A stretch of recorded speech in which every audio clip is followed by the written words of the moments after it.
Several seconds later, the egg hatched completely, breaking the shell into pieces. From inside came out a baby with pink hair, who had 2 small horns and a little tail. Upon seeing that the egg had indeed hatched, Brian panicked. He put both hands on his head, and while looking at the baby, he started screaming and asked Cyan what they were going to do now. Cyan was in shock. He started to look at the baby and remained paralyzed for several seconds. He realized that this baby was neither a dragon nor a human. It didn't take him long to realize that the woman who was in the cell was raising a draconic human. While Brian had both hands on his head and was thinking about what to do now, the baby turned her head towards Cyan and was somewhat surprised. Cyan approached her, started staring at her intently, and thought that she was a mix between a dragon and a human. This was going to be much more annoying than he had expected. The baby started looking at Cyan with an excited gaze and couldn't help but smile. She jumped, threw herself onto his chest, gave him a hug, closed her eyes, and with a smile started calling him daddy. Cyan slightly lowered his head towards her, and his expression changed drastically. He was somewhat surprised and confused at the same time because he didn't know what was happening.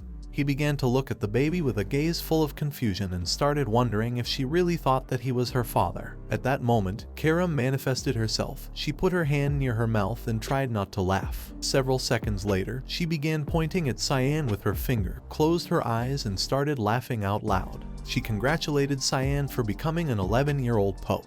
Upon hearing this, Cyan became nervous, picked up the baby in his arms, and made her stop hugging him. Then he turned his head towards Karam and couldn't help but get angry since all of this was her fault. Brian started looking at the baby.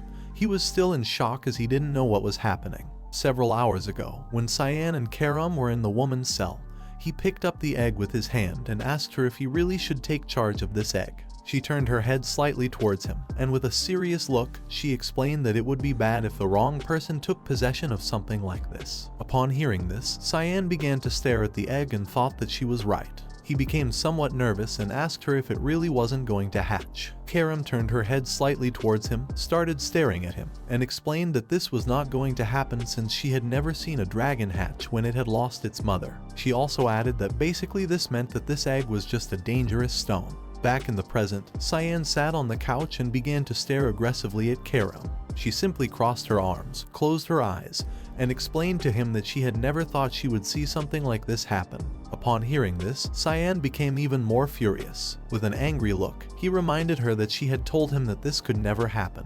She slightly turned her head to the side, looked away, and replied that this is why she had said she never thought she would see this happen. The baby, who now wore a cyan shirt, was peacefully sleeping on his lap. He crossed his arms, closed his eyes, and began to think about what to do with her. Karam explained to him that this baby was a hybrid, which meant that just her presence could pose a threat to them. Cyan opened his eyes, started looking at the baby who was peacefully sleeping, clenched his teeth tightly, and thought that she was right. He was fully aware that this was very bad since he knew that this baby wasn't a normal mix between a human and a beast. She was a dragon and a mix of human. In the world they lived in, it was too dangerous for such being.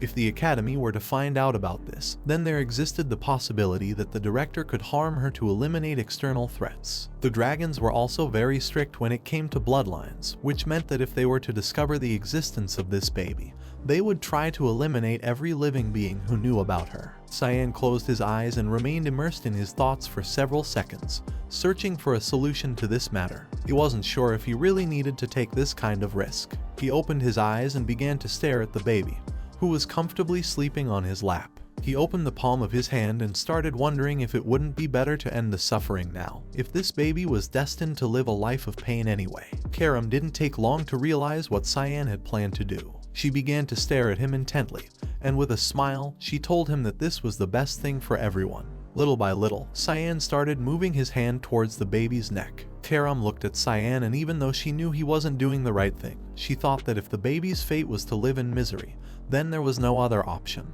While Cyan was slowly approaching his hand to the baby's neck, he began to stare at her with a murderous look and thought it was better to send her to the other world now. Feeling Cyan's hand, the baby slowly started opening her eyes. Several seconds later, once she opened her eyes, she started looking at Cyan again and called him daddy. Given that Cyan had been trained as an assassin, he did not change his attitude and continued to stare at the baby with a murderous look, preparing to end her suffering. At that moment, the baby woke up completely, stood up, approached Cyan and gave him a hug. Then, she closed her eyes and with a pleasant smile told him that she liked her daddy. Upon hearing this, Cyan was shocked and began to wonder what was happening. Cyan's cold and killer attitude changed drastically. He started looking at the baby with a tender gaze and thought that she was warm. He picked up the baby with both hands and lifted her in the air, and began to wonder what this emotion was. The baby closed her eyes and started laughing. Cyan started looking at her, and told Karam that he believed somehow this was going to work. Upon seeing the baby's smile, Cyan decided it was better to raise her. Upon seeing this, Karam crossed her arms. Then, she turned her head towards Cyan and thought that he was a boring person. She also began to wonder if he was going to make the baby his servant. At the same time in the Vert Castle, Margaret started pacing in the hallway wondering what she should do.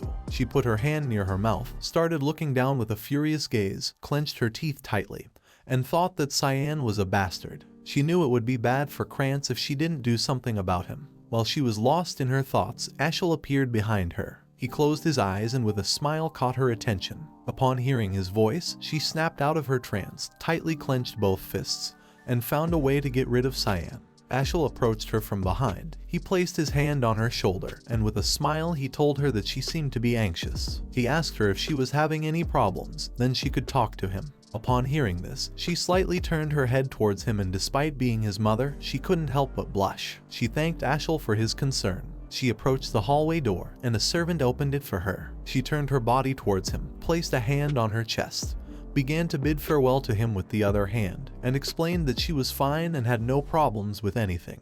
After saying that, she decided to leave. Ashel simply closed his eyes and with a smile began to say goodbye to her with his hand. Several seconds later, once she left, his expression changed drastically. He turned his head slightly back and with a serious look, he gave Kellen the order to report. Kellen placed one hand on his chest, the other behind his back, bowed his head before him, and reported that 6 of their knights had been found dead in the mountains by Velias. They were assuming that the remaining one managed to reach Lewin with the youngest son. Ashel slightly turned his head back and with a serious look, simply remained silently listening. Then Kellen revealed to him that the person behind it was Mrs. Margaret. This was something that Ashel had expected. Upon hearing this, Ashel began to look down at the ground and remained silent for several seconds. Then he slightly lifted his head again and asked Kellen if he had any further reports. In response, Kellen informed him that the last thing he knew was that the youngest son had been placed in the royal hall. He also added that the informant had been unreachable since then.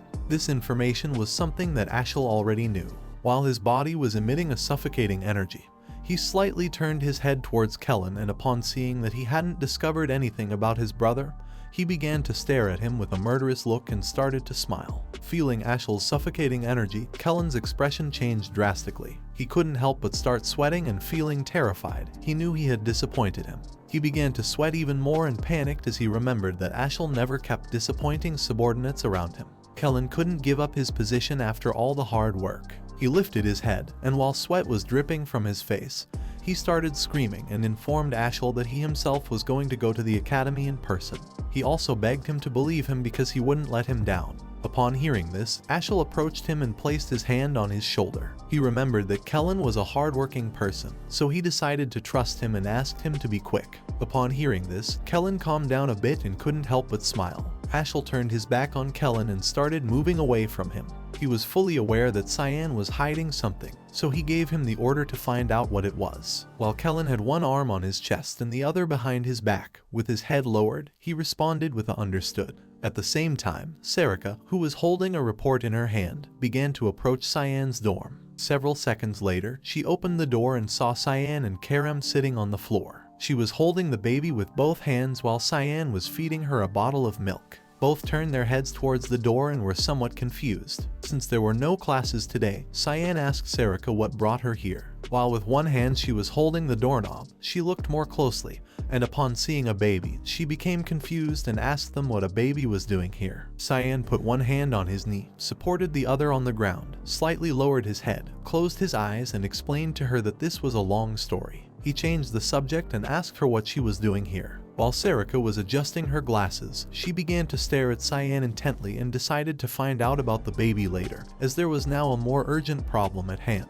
She revealed to Cyan that she knew he had been causing quite a few problems lately. Upon hearing this, he opened his eyes and was somewhat surprised, as he didn't know what she was talking about. She took out the sparring approval and showed it to Cyan, explaining to him that this was a duel request. She asked him what he was thinking, if staying down on the low was the least he could do. While she held the duel request in one hand, she placed the other on her waist and started staring aggressively at Cyan. She asked him if he had gone crazy for seeking attention. She also revealed that even the director would be there. Cyan was somewhat surprised and confused at the same time. He couldn't believe that Seth had actually found a way to do it. He was also amazed as he couldn't believe that he had found the office for it. While Karam was holding the baby dragon, she turned her head towards Sarika and asked what was wrong if it was just a duel between a couple of 11-year-old kids. Cyan knew better than anyone that Seth was not an ordinary 11-year-old boy. He turned his head towards Sarika and asked her when the duel was going to start, to which she replied in 2 hours. 2 hours later, it was time for the duel. Seth turned his back on Cyan, raised his hands towards the sky, and started laughing out loud. Cyan put his hand on his head, closed his eyes, and thought that this was much earlier than expected. Seth slightly turned his head back, and with a smile told Cyan that he had been waiting for this moment. He was sure that Cyan also felt the same as him. Cyan opened his eyes, turned his head towards him, and simply remained silent. Seth turned his body towards Cyan, and while slowly unsheathing his sword, he began to stare at him intently. With a smile, he explained that he wanted a combat duel, but apparently the only options in the academy were swordsmanship and magic. He asked Cyan if he was going to use magic, to which Cyan replied that if Seth wasn't going to do it either, then neither would he. Upon hearing this, Seth couldn't help but feel joyful and smile. He was increasingly fond of Cyan's attitude. Without wasting another second, he gathered momentum and began to advance quickly towards Cyan. In the blink of an eye, he appeared above him, and with a murderous look, he prepared to attack and see how good he was. Cyan simply stood still, as Seth's sword slowly approached Cyan. He slightly turned his head towards the attack and was amazed to see Seth's speed. Despite his body size and the weight of the sword, he was able to move very quickly. Just before Seth's attack could hit Cyan, he unsheathed his sword and deflected it effortlessly. He thought that heavy attacks were very easy to deflect. Because Cyan had deflected Seth's attack, his sword struck the ground. Upon seeing this, he was quite amazed. Cyan grabbed the sword with both hands and in the blink of an eye appeared in front of Seth. With a murderous look, he prepared to counterattack, knowing that to fight against an opponent like Seth, what one needed was not strength but sharpness and precision. Seth decided not to stand idly by. He quickly assumed an offensive stance and with a murderous look also prepared to attack. He told Cyan that his tactic was not going to work. Seth attacked Cyan again, but he once again blocked the attack effortlessly. Upon seeing this, Seth's expression changed drastically.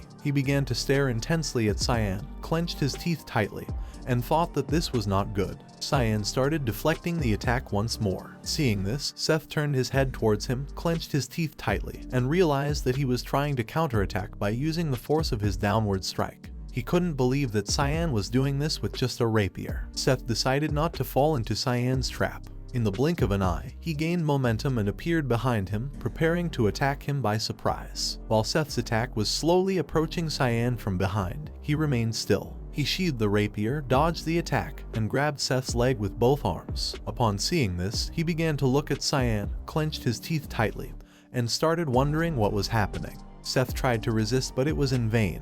He didn't know how this was possible. He started wondering if Cyan had eyes on the back of his head. Taking advantage of the movement, Cyan grabbed Seth's leg with both hands and threw his body towards the ground. As his body was slowly falling to the ground, all he could do was grit his teeth. He couldn't believe that this was actually happening. This is the end of the video. If you guys want to see the next part, then don't forget to subscribe and like the video.